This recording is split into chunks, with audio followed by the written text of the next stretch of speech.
Hey guys, I want to talk to you about cutting back your flowers. Cutting back flowers encourages tall stem growth and really healthy stems. So I want to show you some Larkspur that was cut back just a few weeks ago. I have one over here that wasn't cut back. This one right here was cut back. And as you can see, when it was cut back, it was a seedling about this high.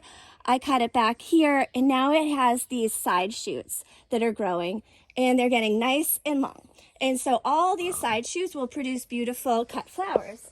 Whereas over here, this Larkspur, same seedling, planted at the same time, same everything, just has not been cut back yet. So to cut this back, what I'm going to do is take my snips, go down to these nodules here. You can see there's already new growth in between. So I'm going to cut right above that and take this off. And now this will have those nice, long, healthy side stems that those ones do over there. Happy growing, cut back your flowers. This doesn't work on all varieties, so make sure you check your seed catalogs to see if they should be pinched back or cut back. Happy growing!